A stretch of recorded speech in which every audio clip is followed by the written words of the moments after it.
The US and NATO military invaded Afghanistan exactly 20 years ago. The most mighty force on the planet aimed to expel both the Taliban and the Al-Qaeda from the country. Well, it turns out it was just a daydream. 20 years on, the humiliating departure of the US forces has come as a massive morale boost to terrorists all over the world. Several online jihadist chat forums are now jubilant at what the Al-Qaeda supporters see as a historic victory by the Taliban.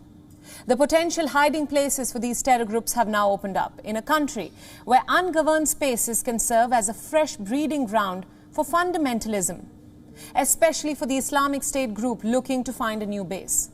Strategic analysts, war veterans and even politicians have warned that the return of Al-Qaeda to Afghanistan is inevitable and now caught in a quagmire. Such are times that NATO is publicly urging the Taliban to prevent terror from breeding in Afghanistan. In the last 2 decades, there have been no terrorist attack on Allied soil organized from Afghanistan.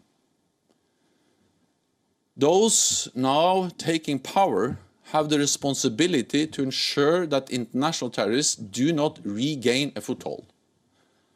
Allies have the capabilities and the vigilance to address future terrorist threats from Afghanistan.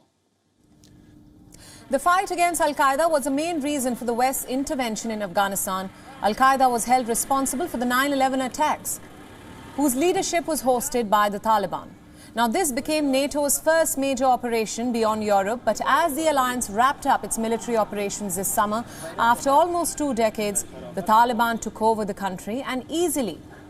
Within weeks now, the world leaders are bracing for a resurgence of the terror group inside Afghanistan. The United Nations has called on the world powers to suppress the global terrorist threat in Afghanistan. I appeal to the Security Council and the international community as a whole to stand together, to work together and act together and use all tools at its disposal to suppress the global terrorist threat in Afghanistan and to guarantee that basic human rights will be respected.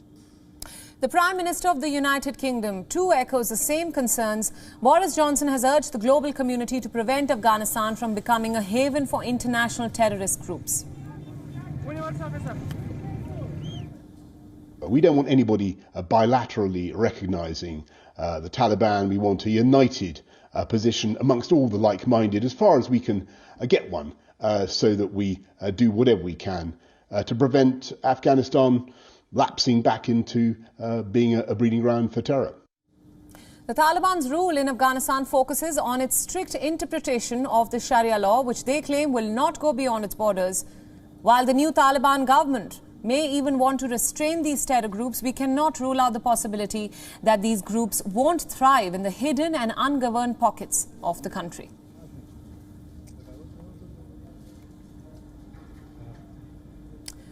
For more details about what is happening in Afghanistan, joining us live from Afghanistan is Crystal Bayat, a writer and women's rights activist. Crystal, thanks so much for joining us. Now, the world is watching brave Afghans take to the streets in some form of protest. What gives courage to these young Afghans like you to come out on streets despite fear and threats? We want to show the Taliban, the new face of Afghanistan and its people, that we are changed. So Taliban have to change also. We want to show and tell the Taliban to forget about their extreme thoughts and beliefs. We are unavoidable from our rights and freedoms. How long we be afraid? We have to face with them and talk with them. If they are not changed, then we don't accept them. So this is the reason that we came out and we talk face to face with them.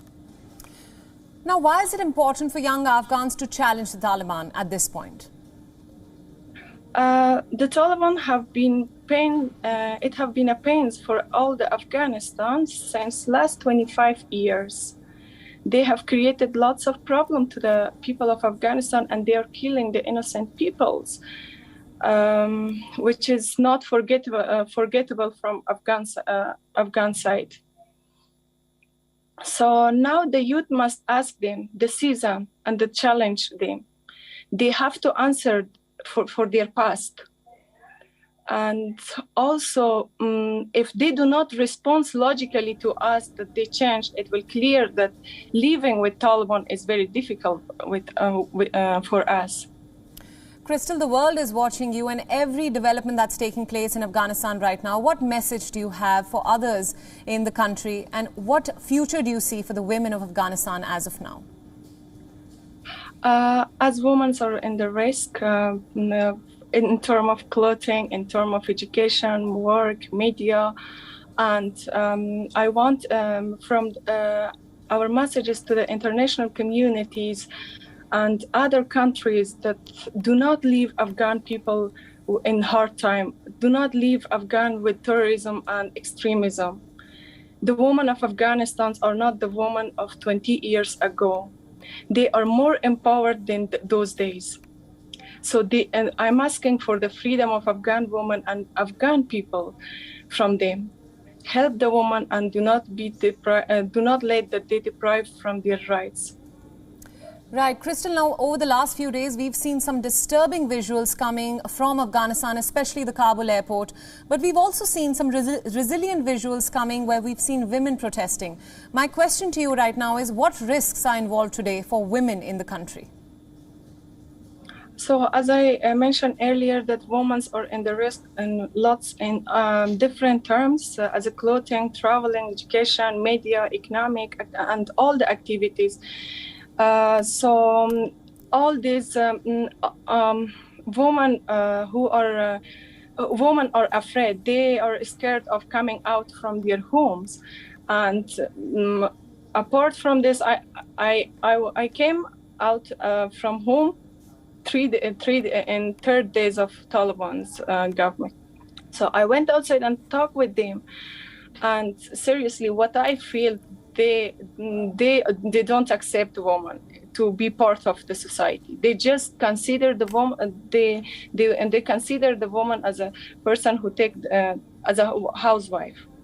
The women who are in the home, they are not treated, and the women who came out of their home, they are under threat from Taliban side.